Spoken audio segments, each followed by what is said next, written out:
After Alexa showed up at my door in the last video, I started to wonder if I'll ever be able to realize if AI actually gets intelligent.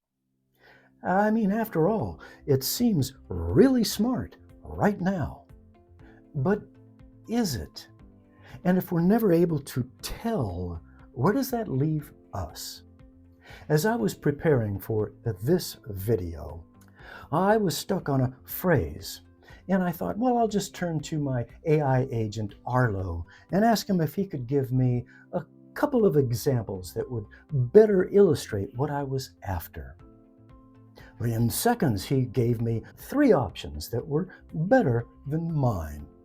Helpful? Sure. But it also seemed smarter. But that thought was quickly replaced with the realization that it's not smarter, it's just faster. It was able to sort through millions of words and phrases to come up with something that fit the best. Pattern recognition, not thinking. So maybe I can relax. But then there's this. AI is now starting to teach itself. No additional human programming required. And will it get so good at pattern recognition that it actually becomes truly intelligent? Let's put the brakes on for a second. Let's look under the hood and see what's actually going on. Because once you understand how AI works, the fear lessens a little bit. What Alexa was doing in the last video was something more along the lines of what ChatGPT and his buddies do, recognizing patterns of words. Think of your phone when you're texting. The other day I was texting my wife when suddenly it just finished my entire sentence for me. And I thought, wow, this thing really knows me. But of course, it doesn't know me. It just predicts according to patterns. And when pattern recognition gets coupled with incredible processing speeds, it means it can consider trillions of words and phrases almost at once and land on the most likely solution or answer. Our processing, well, that's from years of lived experience. AI gets there by sorting through libraries in a snap. Years ago, one of the pioneers of computing, Alan Turing, said something fascinating. He said, computers don't have to actually be smart. They just have to convince us that they are. We've given them a ton more power. And it can access endless data so that now it can finish an entire thought. It can create a story. It can write an entire book. It can diagnose illnesses. It can solve complex problems. And it can even appear to be conscious at times. All without actually thinking, at least not in the way you and I think. All right, you may want to stop me right there and say, hey, there's more to it than this. And you'd be right. Or you may think that AI isn't even real. I'm no AI expert, but I think it's important that we talk about it. And I hope that you'll chime in, whatever your belief is. Today, we're tackling one serious issue. How do we stay human and autonomous in a world that seems to be screaming ever so quickly into the artificial? I say that we need to engage and not hide. But first, let's consider the 4 main fears that my research has uncovered. Number 1 is the fear of becoming obsolete. Number 2 is not knowing who or what to trust anymore. And number 3 is isolation, the loss of real human connection. And number 4 is losing control. And that's the existential fear that so many of us have. You know what my main fear is? It's that we give in to these fears. I believe that we need to stay involved and stay engaged. Because here's the thing, AI is really good at certain things, like chess or math or predicting the next word. But life isn't chess.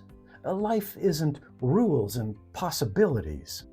It's messy, it's emotional, it's unpredictable. And that's where you and I have the advantage.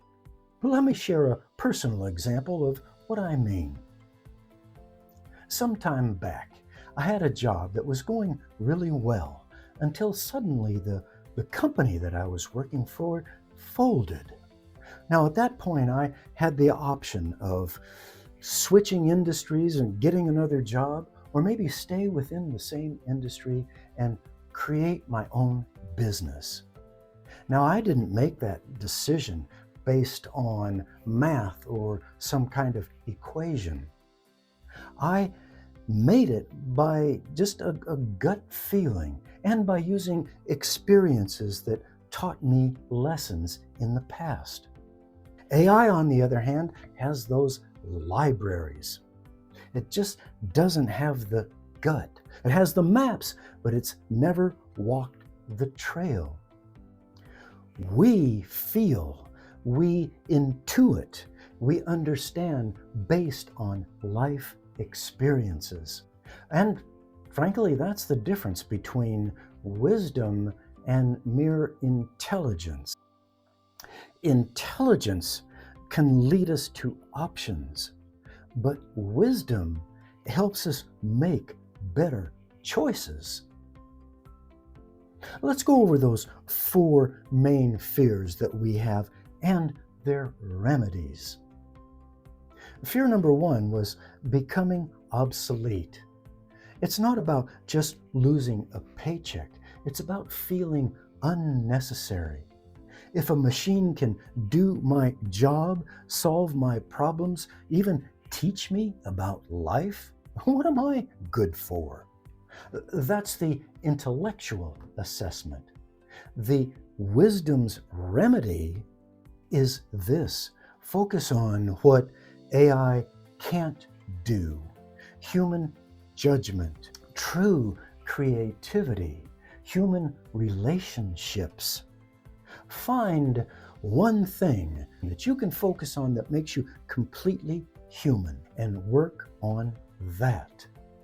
Use AI as a tool, not a replacement.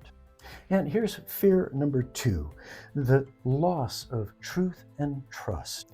Our intelligence allows us to see the deepfakes, the artificial voices, and the fake videos.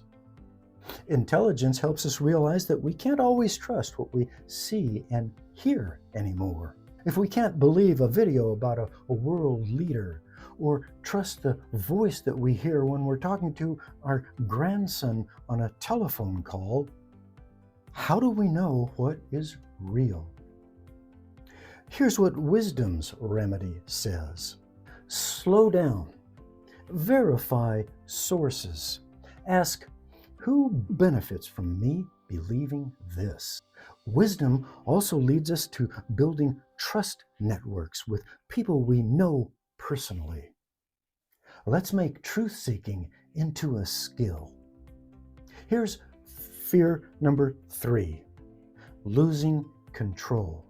Right now, AI decides who gets hired, who gets a loan, and what you see online. Algorithms control your choices, and our intelligence causes us to ask, if AI gets even smarter, will we remain in the driver's seat, or will we just be passengers being taken for a ride? Wisdom's remedy: reclaim small decisions daily. Choose what you see, choose who you talk to, choose where you go. Set boundaries when you use AI. We can't control AI's existence, but we can control how we respond. We can stay engaged, but we don't want to be controlled. Here's fear number 4, losing human connection. AI listens perfectly. It never judges. It's always available. But you and I are smart enough to be concerned and ask, will we stop doing the work that's needed to connect with real, messy humans? Wisdom tells us to prioritize real human interaction. Use AI as a bridge, not a replacement. Meaning comes from relationships, struggle, shared experiences. AI just can't provide that. You know, every generation seems to have its devil, its mountain to climb, its immovable object that requires us to adapt or get left behind. AI just happens to be one of ours. Our choice is to control the only thing that we can control, and that's our response. AI does things that we can't. Accept that. It'll keep getting better. That's good. AI is going to speed up life, and we can handle that. How? Well, by engaging, adapting, and by using it without losing ourselves in the process. In the next video, I'm going to sit down with my AI agent, and I'm going to ask it some pointed questions. Are you smarter? Do you think? Are you conscious? And what happens if you get smarter than me? Let's see if it can handle a 75-year-old human's perspective. As always, visit with me in the comments. I'll be there with you. And while you're there, don't forget to subscribe so that you don't miss the next video in this series. I'm Mel. Thanks for watching, and I'll see you in the next video. Thank you.